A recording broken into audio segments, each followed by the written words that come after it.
The injection sites and like kind of the angle of insertion for the radiocarpal joint and the distal radio-ulnar joint. I think for the distal radio-ulnar, I remember you have the styloid process of the ulna. You come like proximal to it and then a little lateral, and then there should be like kind of a dip and you go just straight in like that. For the most part, yeah. And then I don't remember the radiocarpal one.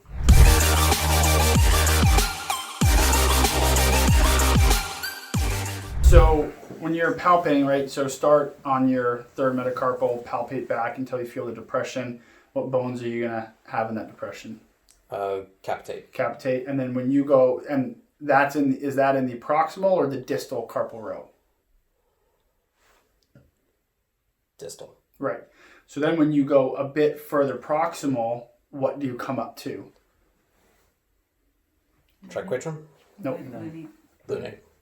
Lunate and scaphoid. Yeah, if you actually come basically from that depression, if you go like a few millimeters towards the thumb, towards, generally where scaphoid is, because scaphoid's this like, almost like kidney bean shape, and it comes over like this. And so you actually can, in here, get to the scapholunate joint, which is access to the mid-carpal joint, and then you need to go just proximal to that. So you find the depression of the capitate. Yep. You go a little bit lateral. You should feel the scaphoid lunate, and then a little bit... Well, you have to go proximal to feel... So once you feel the capitate, you have to go proximal to get to the proximal carpal row to feel scaphoid and lunate. Uh-huh. And then you go a touch more proximal. Okay, and then are you feeling for a depression, or... It's very, very mild depression that you'll feel. Like I basically can feel it under my thumbnail here. But again, the difference in these areas is like this much. Like everything is so close. And maybe later, at the end of the day, if we have time, we'll scan a wrist under ultrasound so I can show you really how close these joints are in proximity. Yeah. Are they somewhat continuous, like the proximal carpal? So if you were to put fluid into the proximal carpal row, would it just stay within that small tiny joint, or would it spread a little bit? So that's actually a not well researched area in terms of anatomy, and there's disagreements on that. And what I actually think it comes down to is I think it's going to be like each person is going to have a slight variation. Like even the TFCC, for example, where the ligaments attach, and if they split into different bands, like there's a wide variety of things that can occur. The most common thing appears to be that if you access basically the carpal row, whether you do it through the proximal or the distal carpal row, basically you get into the mid-carpal joint anywhere, that flows throughout all the carpal bones. That seems to be the most standard. That won't connect with your proximal carpal joint or your radiocarpal joint. It won't, obviously, with the distal radio-ulnar joint. Those are separate compartments. But generally, if you get into the mid-carpal joint, which I access through the scapholunate joint because it's easiest to palpate, that is supposed to spread. And have you seen Bethel do a wrist under fluoro yet? You can see it under fluoro. If you have enough ligamentous damage to the wrist, you can actually have a continuation, like it blows out, and you'll watch the contrast spread flow into the radiocarpal joint, and it becomes a cluster. Sometimes it doesn't, and we had this on a patient that I had where we went through the scapholunate joint and it didn't spread over to the medial aspect of the mid-carpal joint, and our suspicion is just it's scar tissue that's been laid down that then end up blocking off access to that part of the joint. And so that's one. So I like the ultrasound for injections into the wrist joint, but I think that's one of that and the ankle, I think, are areas, especially when you're doing the same thing, right? You're trying to inject the mid-tarsal joints. With that, I think fluoro just adds an additional layer to it so you can make sure you're getting everything that you need. What else you got? Femoral acetabular hip syndrome or femoral acetabular impingements. Options for people that aren't getting basically any results from conservative care. People that are going inside the joint and basically non-surgical. Right. So corticosteroid injections inside the joint, physiotherapy, that kind of stuff. Is this, are you asking more about a functional FAI or a true, like, cam pincer deformity? Non-cam pincer. So I guess if they came in with imaging, which a lot of them do, because they've already failed everything. Right. Then they, theoretically, they would have found a cam pincer deformity on imaging. And so we would presumably be dealing with a functional issue. Or common things that you see are for pain that look like FAI. Right. So let's say we'll take this in steps. Let's say we rule out other things, and we actually think this is a function, what I would call a functional FAI, meaning it's not a structural FAI in that you've actually got a cam or pincer deformity that's actually abutting against the head of the femur. So it's functional. The generally what has been my experience with it is that the head of the femur has been anteriorly translated in relation to the acetabulum. Okay, that then puts, because the way, and I wish we had bones in here, but that essentially what it does is it takes two parts of the head of the femur and the acetabulum and approximates them more closely so that when you go into flexion, you end up pinching. And then obviously you're going to pinch labrum and joint capsule, which is part of the pain that's occurring. So I think of it in terms of I don't want to say bony misalignment in the sense that just an adjustment is going to resolve that, because obviously the patients that come to us have usually gone through chiropractic and that kind of stuff. And so I think of it in two aspects. One is the muscles that are attaching onto the femur that can anteriorly translate the femur could be involved. One of those could be psoas, right? Because the way psoas is coming off the pelvis, attaching onto the femur. If that gets short, yes, you're going to have a change in the low back, but you can also have a mild translation of the femur. And then I also think about, if the femur is being able to be pulled anteriorly, similar like with a shoulder, if a shoulder dislocates anteriorly, we're going to have issues with the ligament on the front, but what about the posterior capsule, right? So maybe that the posterior capsule and the posterior aspect of the ligaments aren't taut enough to stop that anterior translation of the femur. So generally what I do is I'll do Prolo or PRP, and I'll specifically target the posterior aspect of the joint, making sure I hit the acetabulum and the surgical neck to try and actually get the capsule. And then the other is a posterior distraction, which I actually learned this from Kelly Starrett. So this is basically how I walk patients through this is you're going to find a soft/hard surface. You're going to rest your knee onto that hard surface, and you want to try and put as much weight as you can through this hip joint. And so you're going to end up coming off the other foot, and usually I just have them wrap it behind so that they're resting in and not holding this up. And then from here, it's literally just trying to relax, and they do 2 minutes a side minimum, trying to relax. And what you'll feel is you'll actually feel the posterior capsule, because that posterior capsule is, while it doesn't have the integrity, it's also really locked down. And so you can actually get some increased translation of that head of the femur in the acetabulum by doing this posterior distraction. And so usually what I'll do as a test with patients is if they come in, they have this, I'll say, okay, let's do this in office right now, and let's do just one side, and then let's retest your squat. If they retest their squat and the side and let's say it's bilateral, the side we didn't do anything on, if that remains painful, but the side we did something on drastically reduces, then that's going to be confirmation for me that we can impact this by just trying to help relocate the head of the femur more posterior in the acetabulum.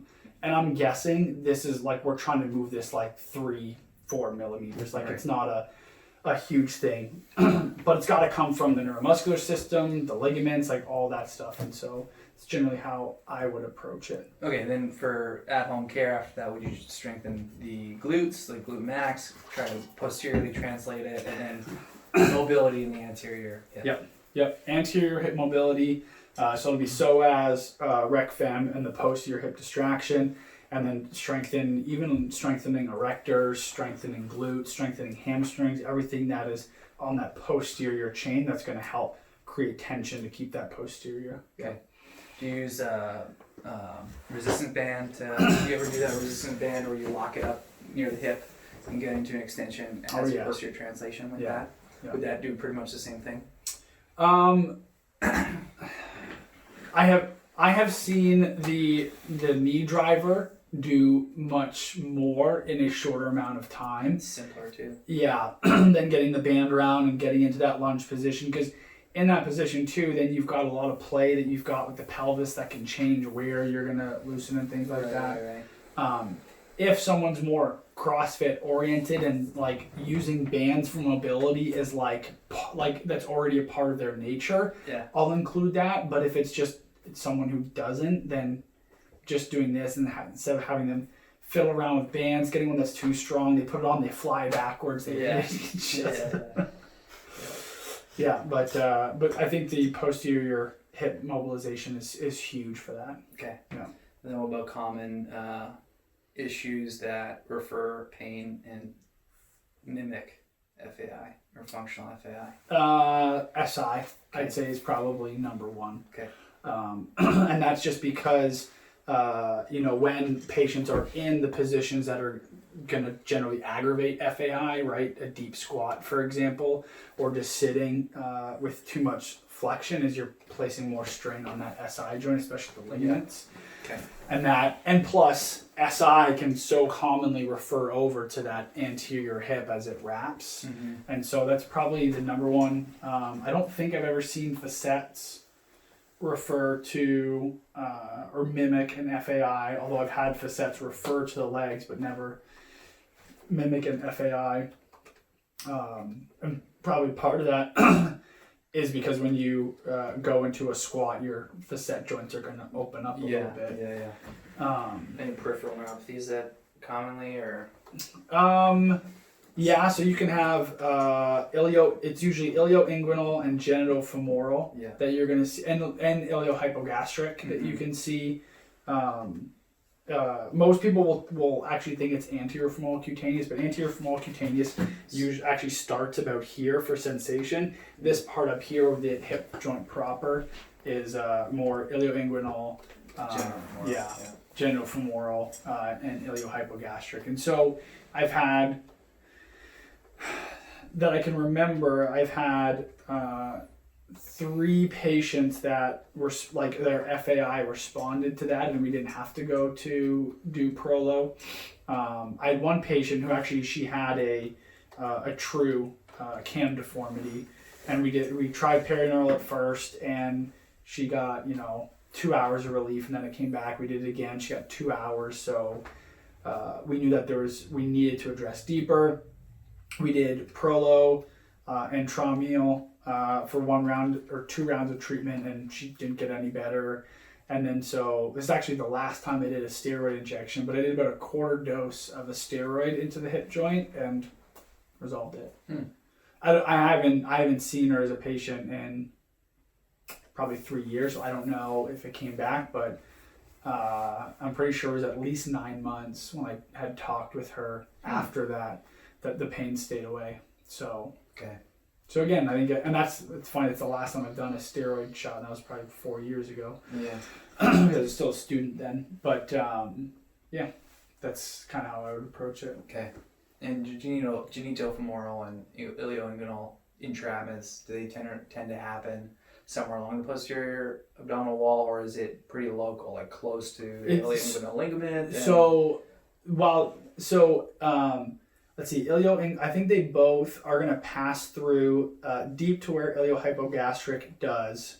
I think genitofemoral is a little more anteriorly when it comes through the deep abdominal layer, but through the superficial, I think is where you're going to get most entrapments, just because of how much fascial tension you can have kind of over the ilioinguinal ligament and things like that. Yeah. Cool. So that's usually a common problem associated with that. Yeah, I think for that exact reason. Yeah. With just thinking like if they've been through PT and that kind of stuff. Yeah, usually PT would resolve a lot of the muscular. Yeah, theoretically.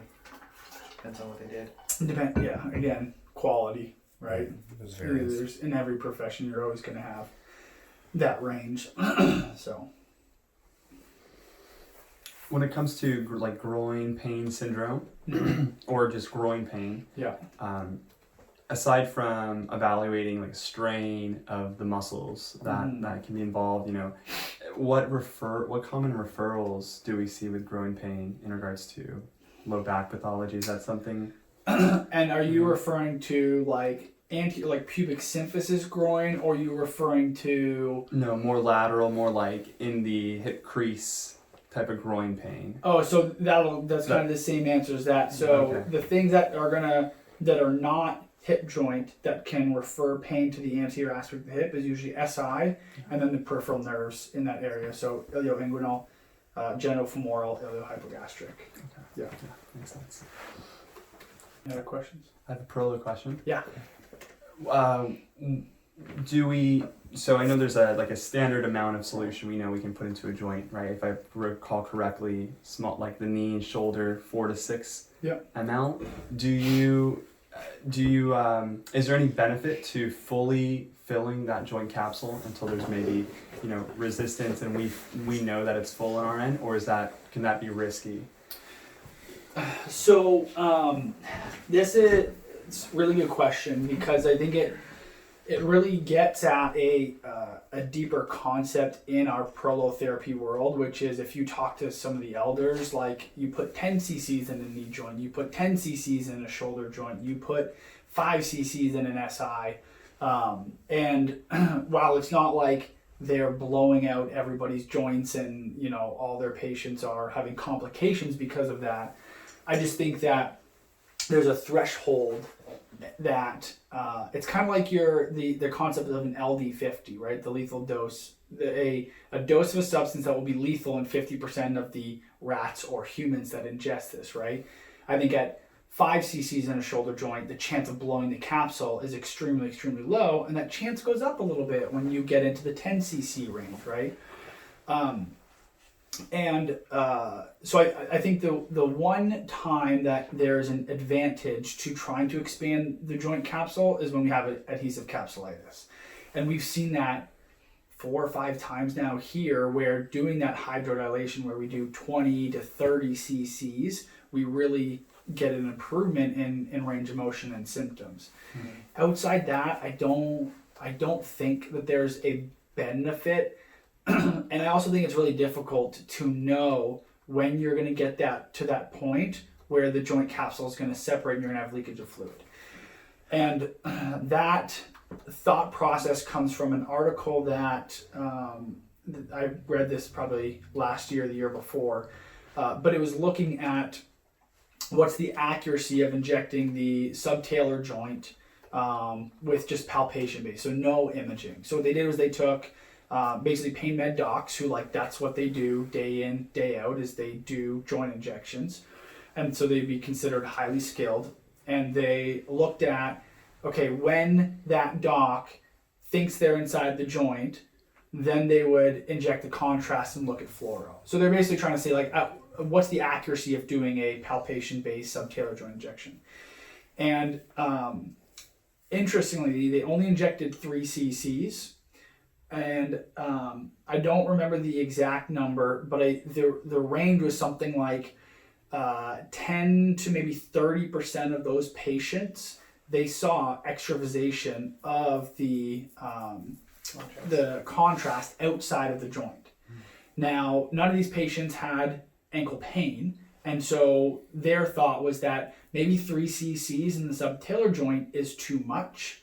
And in some patients, you're blowing out the joint capsule and then you're causing. But at least from the discussion, I don't think any of those docs thought, oh, I'm about to blow the joint capsule and there it just blew. Or I feel like they would have stopped before that and not just continued. But again, that's also an assumption from the study. But so I don't think that, I think there's certain scenarios where we're not going to feel that joint capsule giving out, especially if there's a weakness in a particular area. Can we talk about, I don't know if it's relevant anymore, exosomes, or just the different types of products that are out there that are available for injection? Yeah. So how I kind of classify our products is we have our amniotic fluid type products, and I will also categorize like the amniotic membrane stuff. So basically our true amniotic products. Then we've got the like the Wharton's jelly, placental matrix type products, the exosomes, and then the umbilical cord products. The umbilical cord products I completely stay away from for several reasons. One is that's mainly hematopoetic stem cells, not mesenchymal stem cells, and so a lot of, I think, what companies will claim, they're making claims for what a mesenchymal stem cell does, not a hematopoetic stem cell.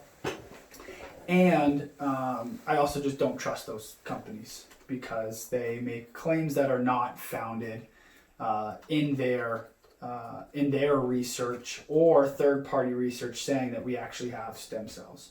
And that kind of applies for a lot of companies. So as a personal opinion, I won't ever work with a company if they tell me that they're basically in violation of the FDA, which is the FDA currently states that that products that are off the shelf cannot contain live stem cells. The one exception is if you have a cord blood product, but that cord blood product has to be used for a homologous condition, which basically means it's only approved for use in cancer, where you have a bloodline cancer like a leukemia, and it has to be used in yourself or a first person relative.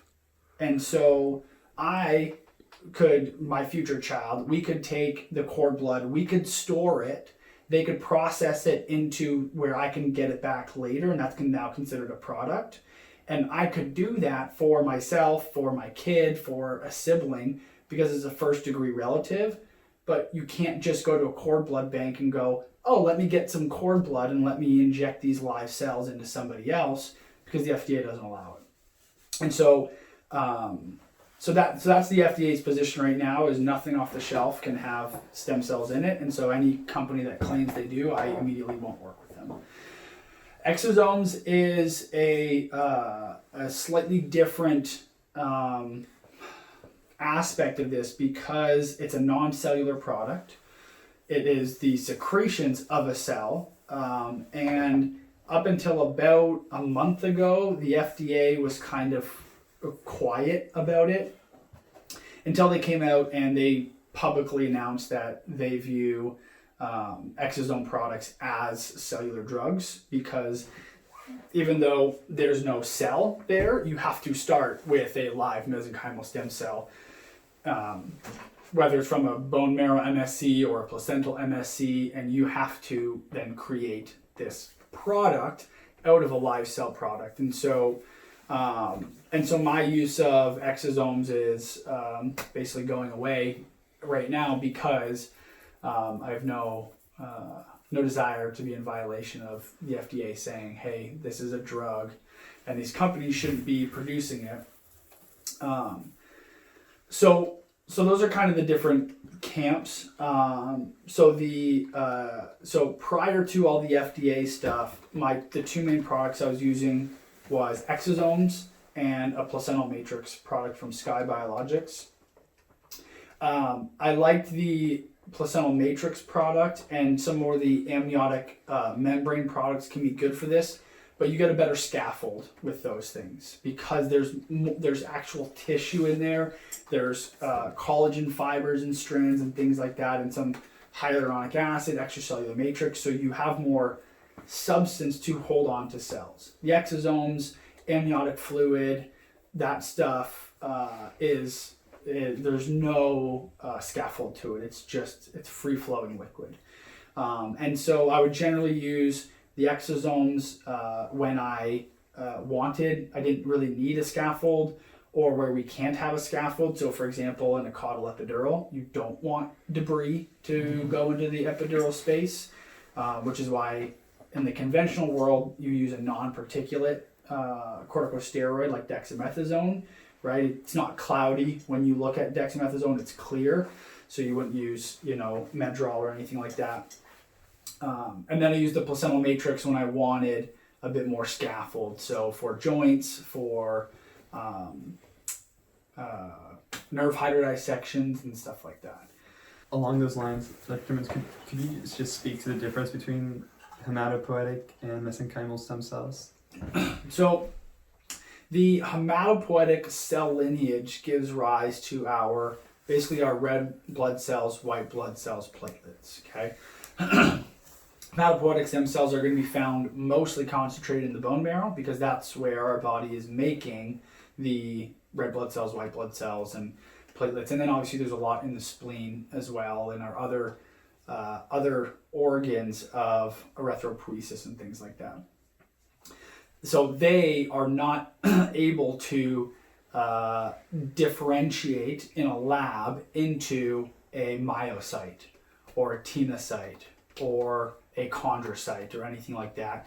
That's the mesenchymal pathway, where that's going to turn into bone, cartilage, ligaments, tendons, muscle, fascia, that type of stuff. That doesn't mean that hematopoietic stem cells are not beneficial for orchestrating the healing process, because they are obviously can be helpful for generating new blood vessels, the hematopoietic stem cells. And so like when we do a bone marrow procedure, for example, we're getting a lot of hematopoietic stem cells, which can be still beneficial in orchestrating the paracrine effect of the healing process with stem cells. But I believe that it's important to have the mesenchymal stem cells with the hematopoietic stem cells. And that's just a theory. I don't think there's ever been a study where they've taken bone marrow and they've looked at side by side on what happens if we keep the HSCs in versus taking them out, or what happens if we keep the MSCs in or if we take the MSCs out. But that's just my hunch that if you're trying to orchestrate healing of the mesenchymal pathway, you want mesenchymal progenitors, right? Your mesenchymal stem cells. But even like with an adipose procedure where like we do a tissue transfer, you'll still have hematopoietic stem cells present in that, because obviously we still need those hematopoietic stem cells for blood vessel growth and that kind of stuff in other areas outside the bone marrow and the spleen and stuff. But those are kind of our differences. Okay, thank you. Yeah, so pericytes are, and this is still actively being looked at, but basically pericytes are dormant mesenchymal stem cells.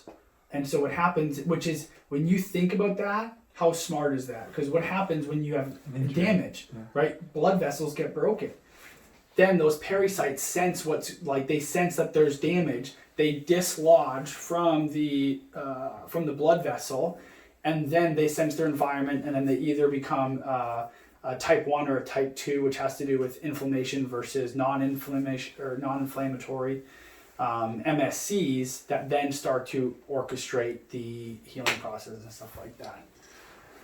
Along those lines, I'm thinking, have there been any studies to show whether just like I'm thinking like a dry needling, but just with an actual hypodermic needle into areas of pain could in itself cause small capillary damage, and then pericytes to be mobilized? So I don't know if they've ever gone as far as looking at do we get pericyte mobilization and things like that. But there is a lot of documented research, which is one of the big criticisms of prolotherapy initially, was that there was research showing that there's what's called a needling effect. When you put a needle into an area, you create damage and patients heal because of that. And so for the longest time before we had good studies on comparing, saline as a control, which is still not even a great control because I think saline even has healing properties when you inject it. But basically when you take non-injection, so just needling, and compare that to injecting a solution does better than needling, but needling still works. And so I think there's a lot of potential for the dry needling practitioners, like that community, to do a lot more. I wish they took the approach more of doing it in a prolotherapy style fashion, as opposed to just trying to find the trigger point in the muscle and then hammering the hell out of that. And which is extremely painful, but I think that approach is correct in the sense of using a needle to try and create change. It's just I think that they would do much better if they focus on the enthesis, right? But there's definitely a needling effect. I also think that's why patients get better with gua sha and scraping, because you're breaking blood vessels, you are causing mesenchymal stem cells to be released in that area, and that's initiating a healing response. And sometimes that can be, as I know we've all seen, can be enough to help get people better.